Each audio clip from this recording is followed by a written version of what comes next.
crossed my mind. Consciously. Consciously. But is it possible that unconsciously you might have a different belief?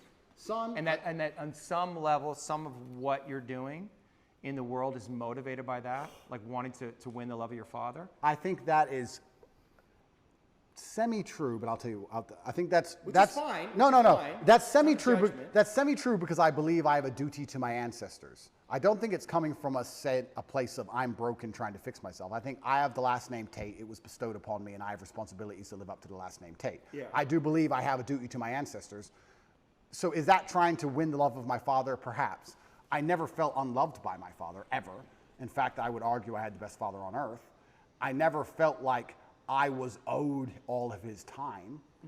It was very clear to me at a young age that he's extremely busy and extremely important, and that I can earn his time, or that I can't have as much of it as I want. You have to earn his time? Yeah, That was yeah.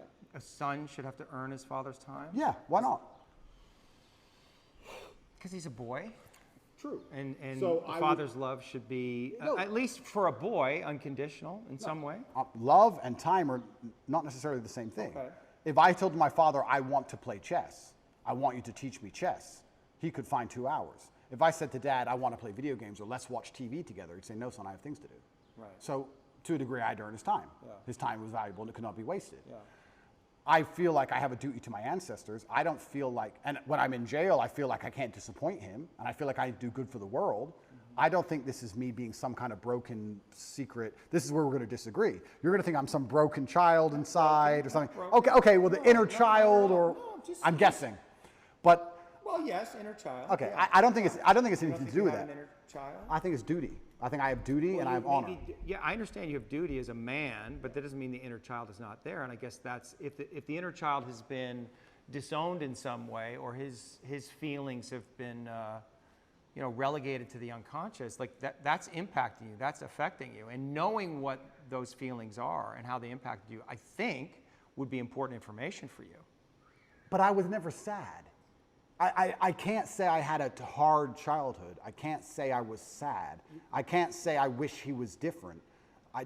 Once again, and once again, let me psychoanalyze myself. Yeah. Once again, this might be rationale. I might be rationalizing. Yes. I might say, well, whatever happened made me the person I am today, and I love who I am today, so I'm glad it was the way it was. Perhaps.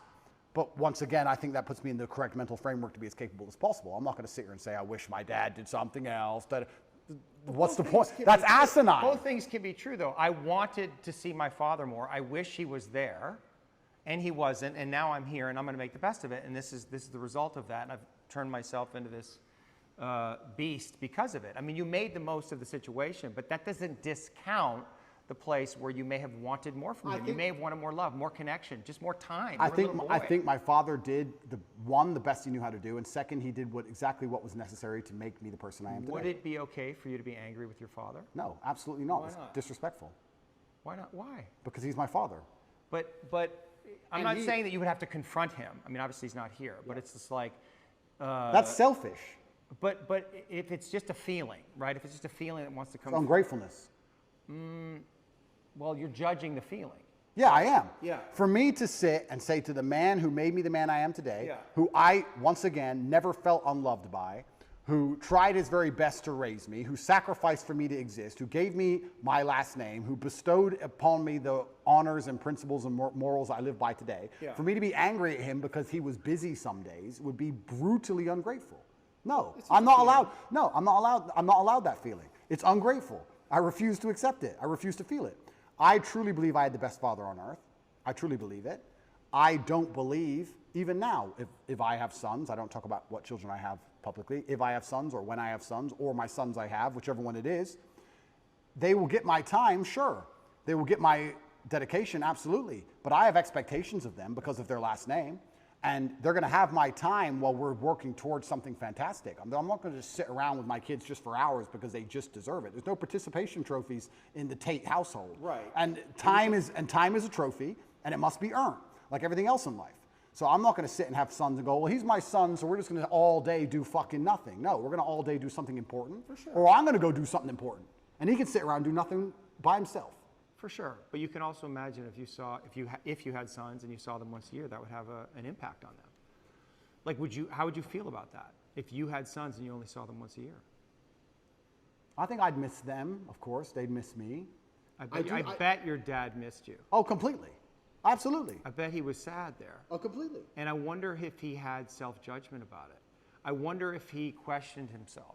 Well, I think as a man... Because you would, I don't think, would you do that? Well, as a man, you have to make a choice. And I think it used to be more binary than it is today because of the nature of money and empire and how things work. But as a man, you have to make a choice. You either go to war and come back with stories, or you sit at home all day and be a second mother, and then you're not a man. You have to find the balance between the two, right? Yeah. My father was away a lot, but he wasn't away a lot because he was doing nothing, right? So if you have a soldier as a father, okay, he's not there, but he's doing something. He's coming back with a story. And I think that was typical in a lot of households for a very long time. Maybe it's changed a little bit in modern times, but typically the man went away, did whatever he had to do, and then came back with a story or a hunt or whatever. For sure. So that's how I saw my father living his life, and that's how I want to live my life. I will do the same thing. I don't think I would be the same man if I decided to say, okay, I have a son now, so I'm just going to stay at home. And I think that I need to be a kind of man my son wants to emulate, which means I have to be a hero, and I don't think you can be a hero sitting at home. So I think that I need to, he needs time, of course he does, but he also needs an example set, and that example must be set out there in the harsh, brutal realities of the real world. So, it's time. Now the argument is quantity of time versus quality of time. And I would argue that the quality of time I will give my sons is going to be much higher than you would want to give them that. Oh, completely. You'd want to give your sons more quality time than you had with your father. I'll give them the exact same amount as he gave me. Will you? But if I'm happy with Would you not want to give them more? I may want to. You wanted more. I didn't say I wanted more. Oh. That's smart. I didn't say I wanted more. You didn't? Yeah, no. You must have. No, I'm saying that. Boy wants time with his daddy. It has to be true. If I wanted it, I could have earned it anytime I wanted. Well, are you sure about that? I'm pretty sure, yeah. When we go, I don't know if we need to read the tweet, but it's like, your mom was pretty upset with him. So he was like, I'm not coming back here. It wasn't just about you, it was about your mother. Oh, completely. And I think my father sacrificed his marriage for us boys. He sacrificed his marriage and his relationship with my mother to ensure that us boys were taught the way he believed we should be raised. My mom was very unhappy with certain things he did, which he insisted on doing anyway because he saw his legacy in us as more important than his marriage with my mother.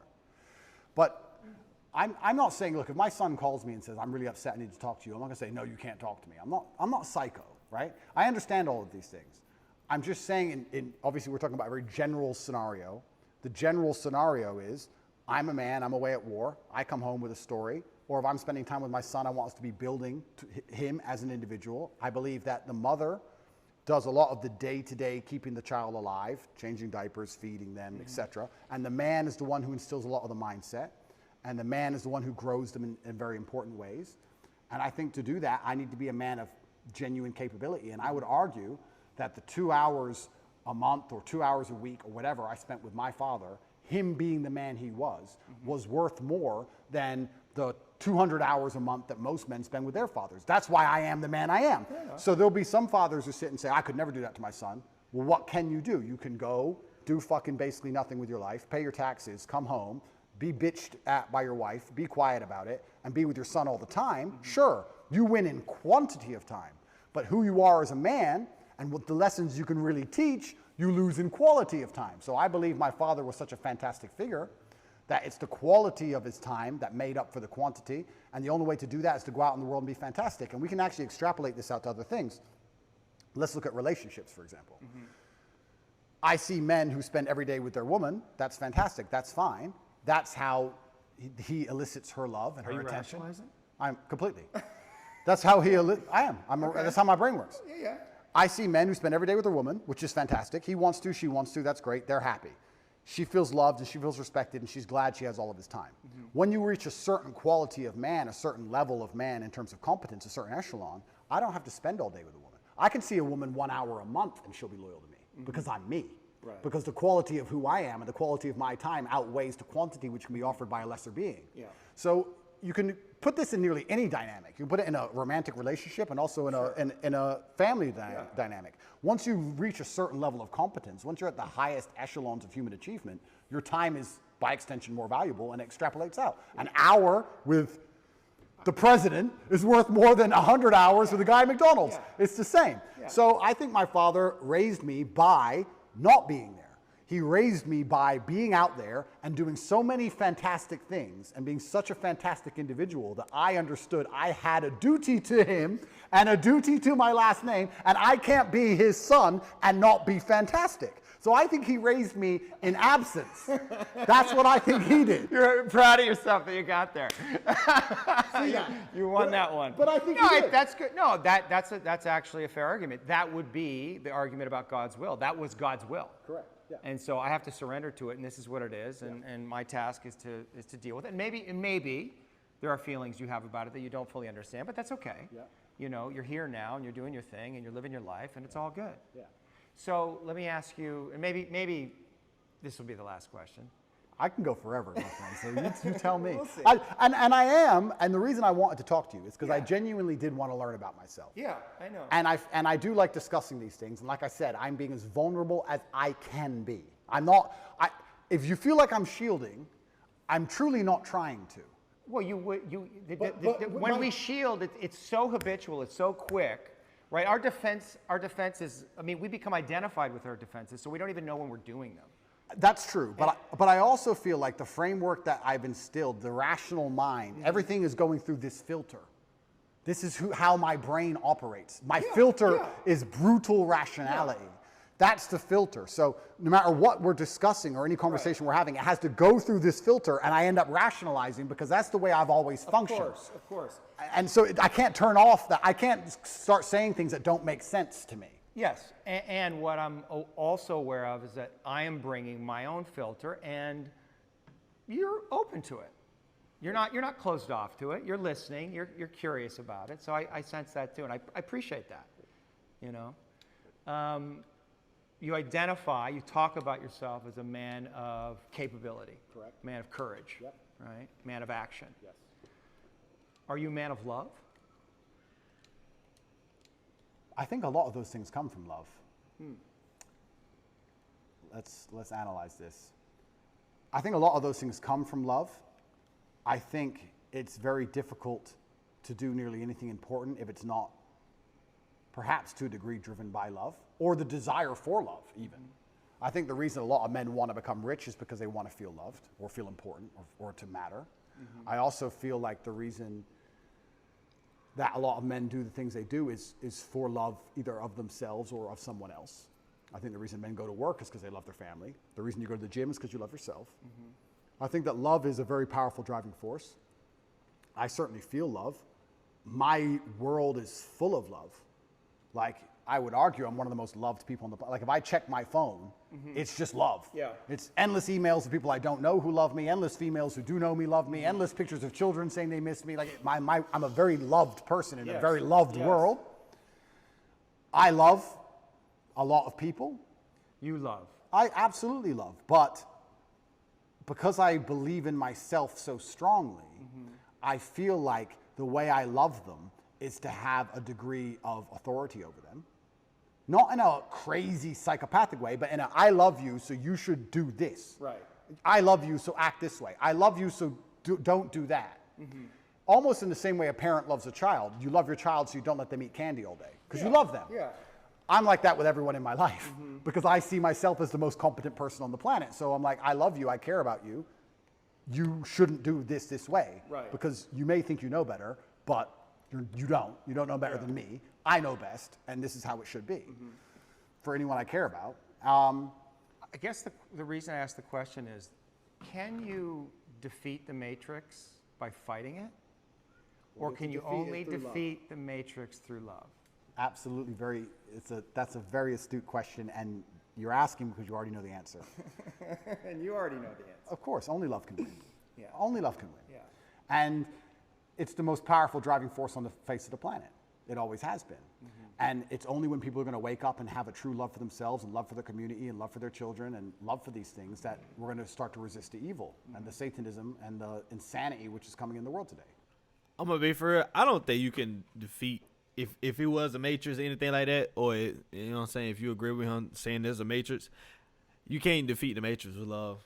They don't love nobody. Hate wins in a society ruled by hate. It's no other force that can like. It's only the only force that can defeat hate-filled society is a God force. That's the only thing. And even sometimes then God wouldn't even step in. Depends on who your God is. I mean, my God, he wouldn't step in. There's a lot of times God let certain stuff goes on inside your life. But it wasn't because of hate-filled society. Well, sometimes it was. But God allowed it to happen. And he steps in. But can you defeat the Matrix, though, off of just straight love? Nah, you can show love to Andrew Tate. Go to all this and that and that and this. It's no amount of love that you can have to defeat that. I'm sorry. It's just my opinion. Hey, if you like this video right here, make sure you like, comment, subscribe. Also, follow me on Instagram at KM.Little with 2 E's. Also, I have a Patreon, and I also have a private community where I talk to y'all 2-3 hours every single day. It's in the link below. Also, with the Discord. So, join the Discord.